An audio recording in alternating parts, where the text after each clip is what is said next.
রেগে গিয়ে চিৎকার করে কথা বলার ব্যক্তির মন সরল হয়, কিন্তু যে ব্যক্তি রেগে গিয়ে চুপ থাকে, হাসি মুখে কথা বলে, সে ব্যক্তি শয়তানের চেয়েও ভয়ঙ্কর। মেয়েদের বেশি বুদ্ধি ভালো না, বেশি বুদ্ধির মেয়ে কখনো সুখী হয় না। সংসারে যে মেয়ের বুদ্ধি যত কম সে তত সুখী।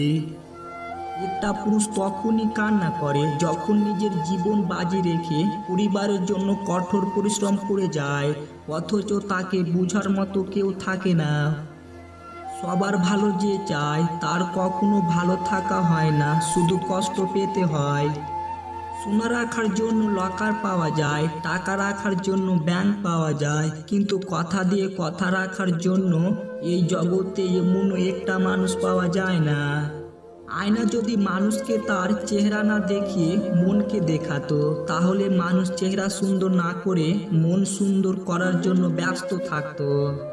অথচ মানুষ অতীত নিয়ে কষ্ট পায়, ভবিষ্যৎ নিয়ে চিন্তা করে, আর বর্তমানে হাসি খুশি থাকতে ভুলে যায়। যে অভিমানে মানুষ ফিরে আসে না, সেটা অভিমান নয়, দূরে যাওয়ার একটা বাহানা। কাঁদতে লজ্জা করলে বুঝবেন আপনি মধ্যবিত্ত, আর হাসতে ভুলে গেলে বুঝবেন আপনি একা। আগে মানুষ ইমোশনালি ছিল, শুধু সম্পর্কটাই বুঝতো। তারপর মানুষ পার্সোনালি হলো, সম্পর্কর মধ্যে সুবিধা খুঁজলো। এখন মানুষ পার্সোনালি হয়ে গেছে, সুবিধা খুঁজতেই সম্পর্ক তৈরি করে। মিথ্যা সুখ আর মিথ্যা মায়ায় মানুষ কখনো ইচ্ছা মতো জড়াতে চায় না। মায়া আর সুখ এসে মানুষের সাথে জড়িয়ে যায়। মানুষ সাধারণত দুই কারণে পরিবর্তন হয়। নাম্বার 1, যখন সে অনেক কিছু শিখে। নাম্বার 2, আর যখন সে অনেক কষ্ট পায়। যে থাকার এমনিতে থাকবে, এটা সম্পূর্ণ ভুল।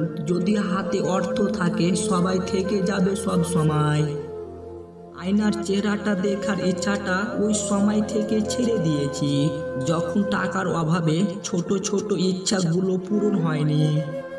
নিজের হতাশার জন্য কখনো অন্যকে দায়ী করো না, বরং নিজেকে দায়ী করো অন্যের থেকে অতিরিক্ত আশা করার জন্য। গভীর রাতে সবাই প্রিয় মানুষের সঙ্গে চ্যাটিং করে না। কেউ কেউ এমনও আছে যে পুরনো এসএমএস গুলো দেখে তারপর ভাবে মানুষ কত সুন্দর মিথ্যা কথা বলতে পারে। মানুষ সবচেয়ে বেশি বেহায়া তার কাছেই হয়, যাকে সে নিজের থেকেও বেশি ভালোবাসে।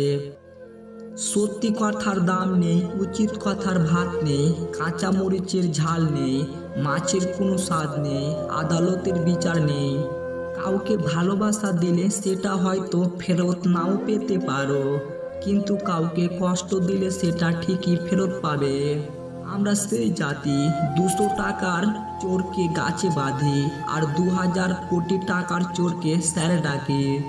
সবার জীবনে খারাপ সময়টা আসা খুবই জরুরি, তা না হলে শিক্ষা অসম্পূর্ণ থেকে যায়। কষ্ট তো তখনই হয় যখন কোনো ভুল না করেও অপমান সহ্য করতে হয়। শেষটা সুন্দর হওয়ার জন্য অনেকেই অপেক্ষা করে, কিন্তু সবার ভাগ্যে আর শেষটা সুন্দর হয় না।